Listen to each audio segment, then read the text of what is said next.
Ethiopic MS No. 23 sits behind locked glass in the Bodleian Library, Oxford. The manuscript stands 31.4 centimeters tall, 197 vellum leaves, and accessing it requires a written application reviewed by 2 senior curators. Folio 88R contains a verdict: no peace, no forgiveness, ever. Those words have been readable in English for 112 years. Almost no one has discussed what they actually mean. The Council of Laodicea convened in 363 AD. They removed it, restricted it, erased it from the accepted record. For 15 centuries, the Book of Enoch existed at the edges, copied in fragments, whispered about, deliberately kept from the congregations it was written to warn. Then, in 1912, R. H. Charles published his Oxford translation, one ancient text, suddenly readable by anyone. The status of First Enoch flipped from forbidden to available in a single year, and what it contained did not soften with exposure. The text advances a specific, literal thesis, not a metaphor, not a parable. One category of sin exists that falls permanently outside the reach of pardon. The verdict was issued once, recorded in detail, and according to the manuscript, it was never reversed. In the next several minutes, you will see what the text actually says, where that same verdict echoes in the words of Jesus 2,000 years later, how the suppression was carried out, and why the category it describes has not disappeared from the world. If forbidden biblical history is what you come here for, hit subscribe. Every week we surface what was deliberately removed from the record and trace exactly who removed it. The text that establishes the verdict is drawn from 1 Enoch, chapters 12 through 13, Ethiopic MS No. 23, Bodleian Library, Oxford, translated by R. H. Charles in 1912. That is not a secondary source. That is the manuscript. That is the translation. Those are the credentials. The passage opens with an assignment.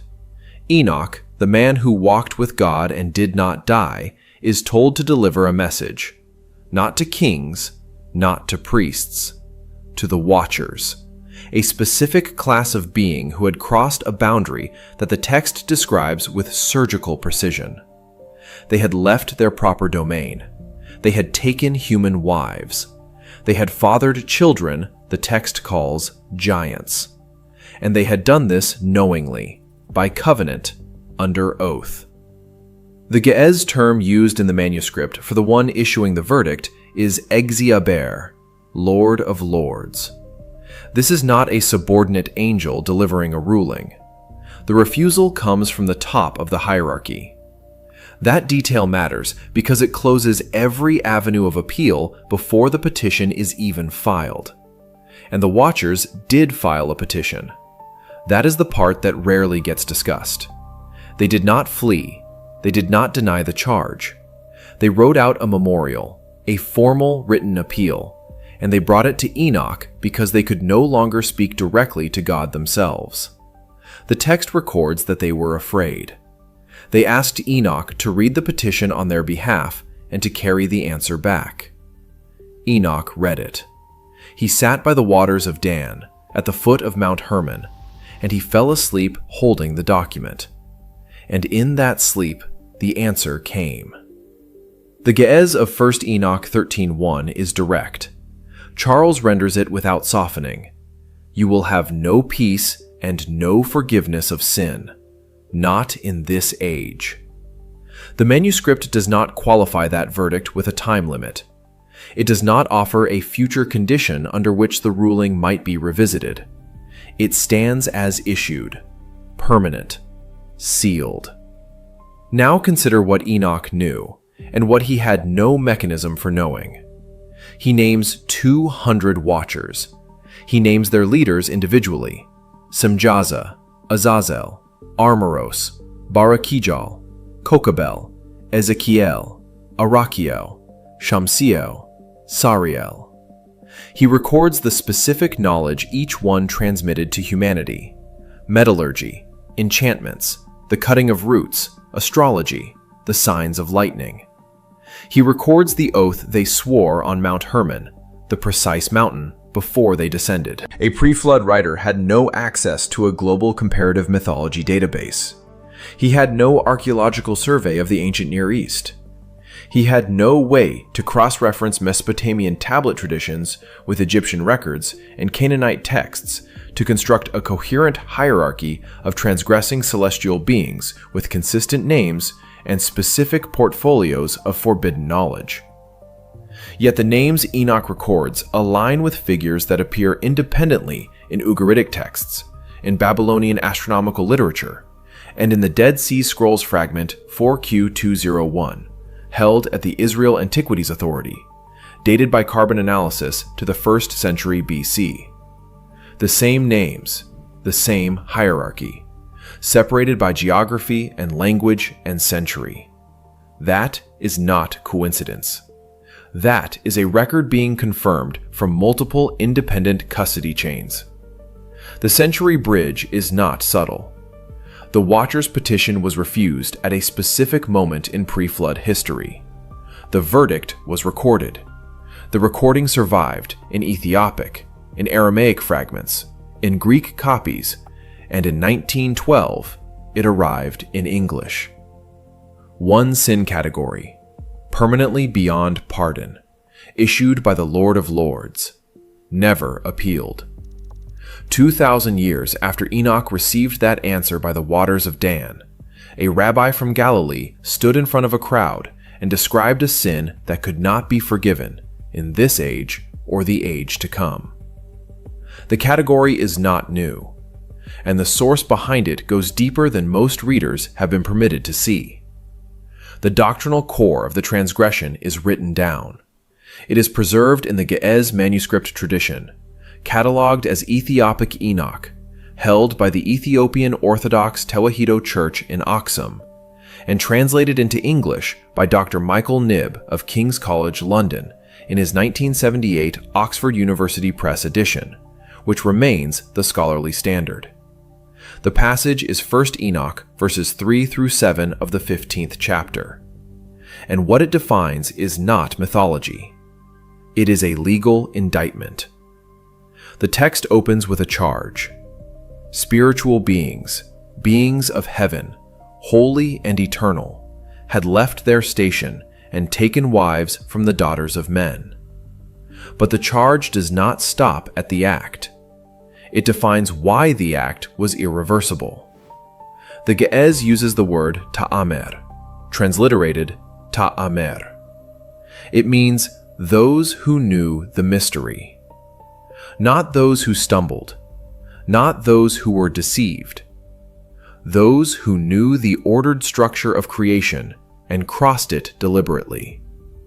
That distinction is everything. The passage continues.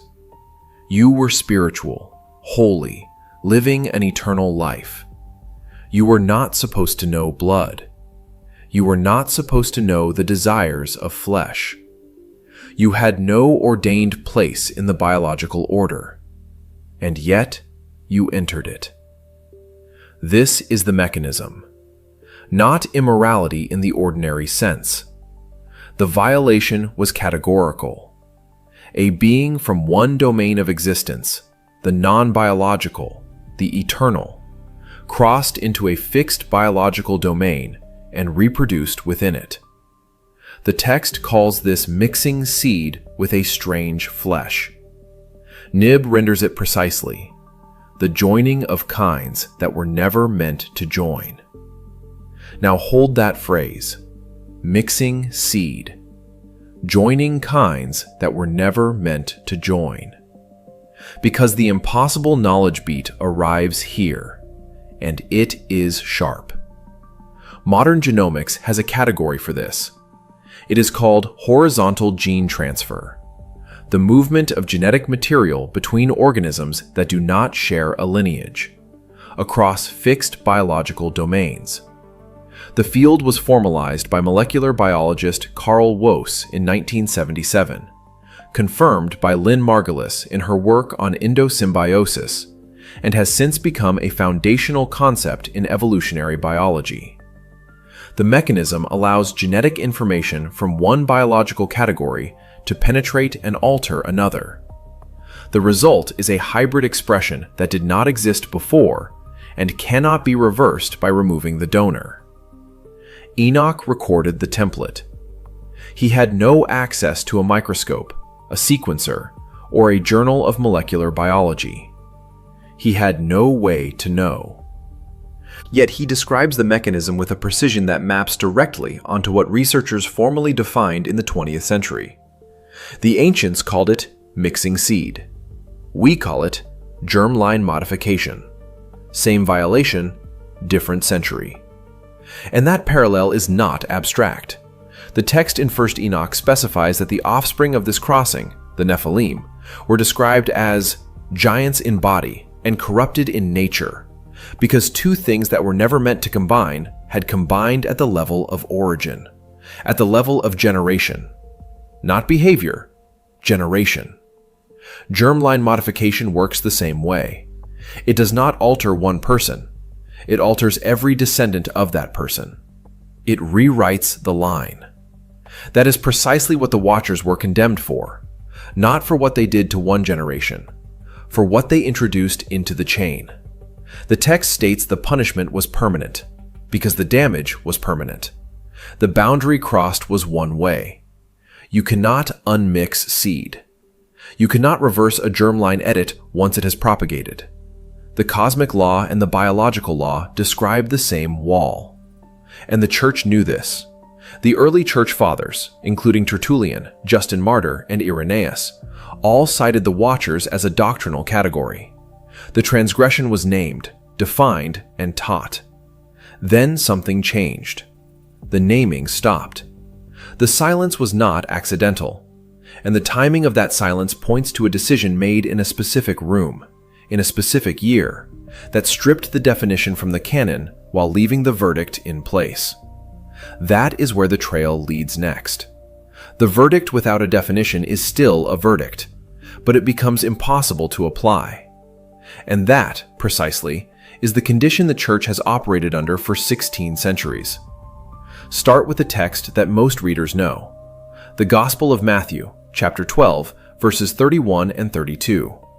The manuscript tradition is Greek, preserved in Codex Sinaiticus, dated to the 4th century, held at the British Library in London, and examined in detail by New Testament scholar Bruce Metzger in his 1964 Oxford Text Critical Study. The words attributed to Jesus are unambiguous. Every sin and blasphemy will be forgiven, but blasphemy against the Holy Spirit will not be forgiven, neither in this age nor in the age to come. The Greek term is blasphemia, but the specific phrase that follows is the key.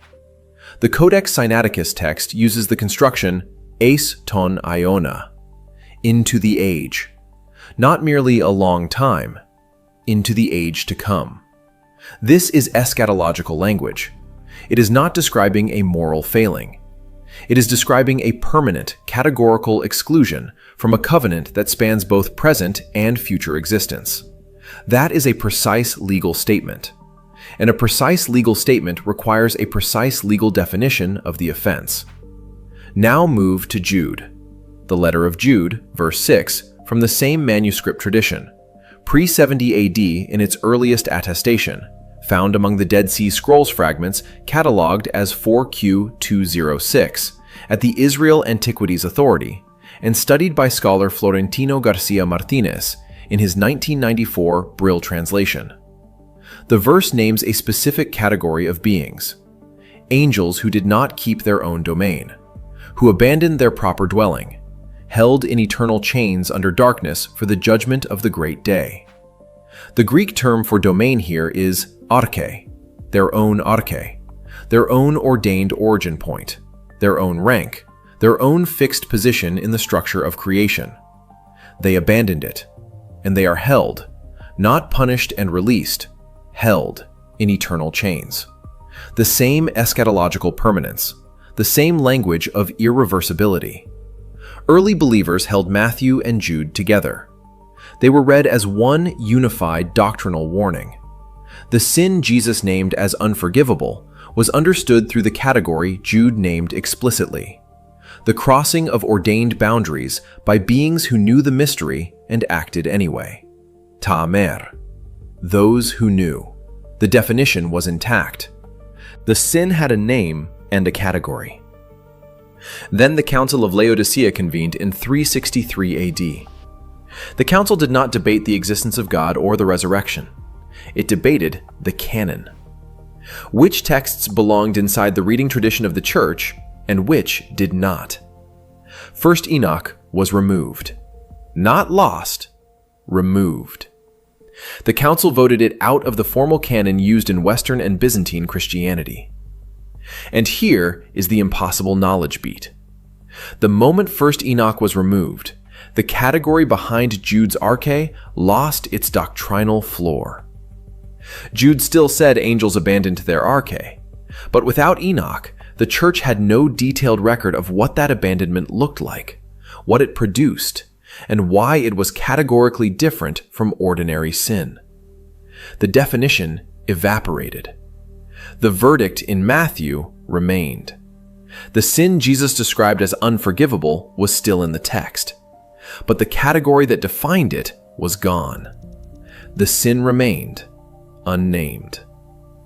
For 16 centuries, the church has taught that blasphemy against the Holy Spirit is unforgivable, without being able to specify what it is.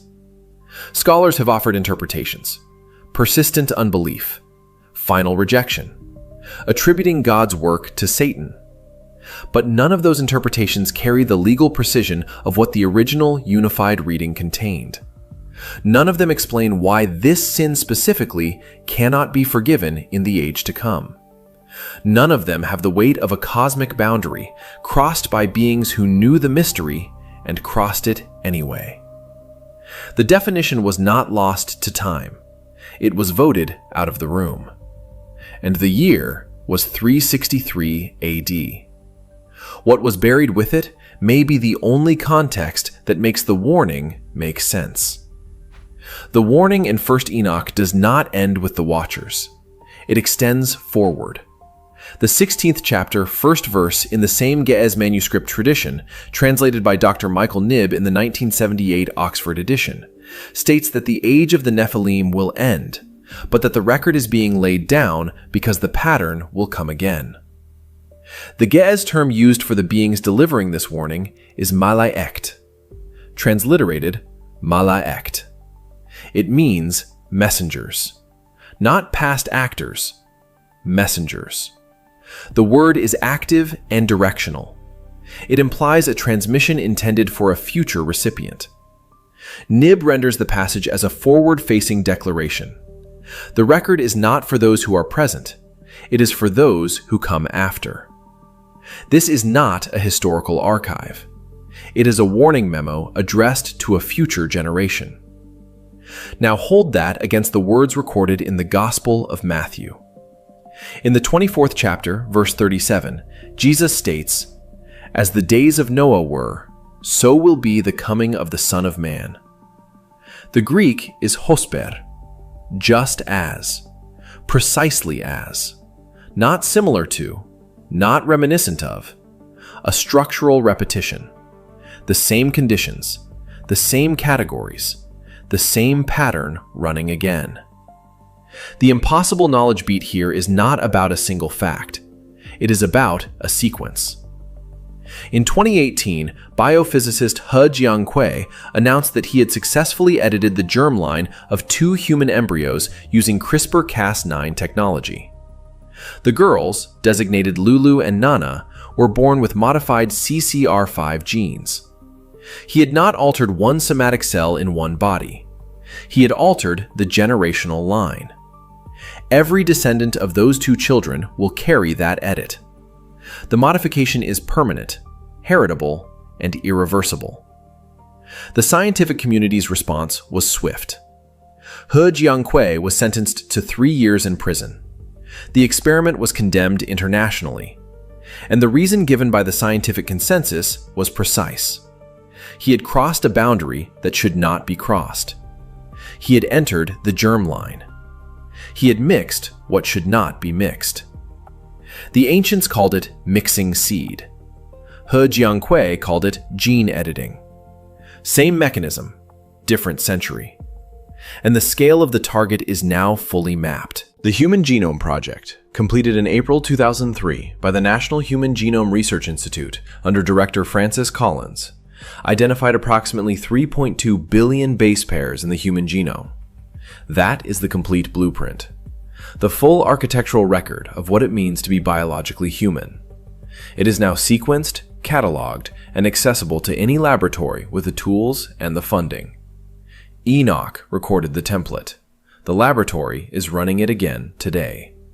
First, Enoch's Malaekt, those forward-facing messengers, delivered a record of what happened when the boundary between biological and non-biological domains was crossed at the level of generation. They described the result: a corrupted line, a world that had to be reset, and a verdict that was permanent because the damage was permanent. The days of Noah are not a past era to be studied. They are a structural condition to be recognized when it appears again. The text says the pattern repeats. The sequenced genome is 3.2 billion base pairs of open target, and the tools to edit it have been in human hands since Jennifer Doudna and Emmanuel Charpentier published the CRISPR-Cas9 mechanism in Science magazine in August 2012. But the text names one final detail, the church buried deepest of all. Ethiopic manuscript number 23 sits in the Bodleian Library, Folio 88R. The words on that page have not changed. 1 Enoch chapter 13 verse 1 is publicly verifiable today. R. H. Charles's complete translation is freely available, unchained, readable by anyone. The boundary between heaven and earth is still the line Enoch named, still the same line.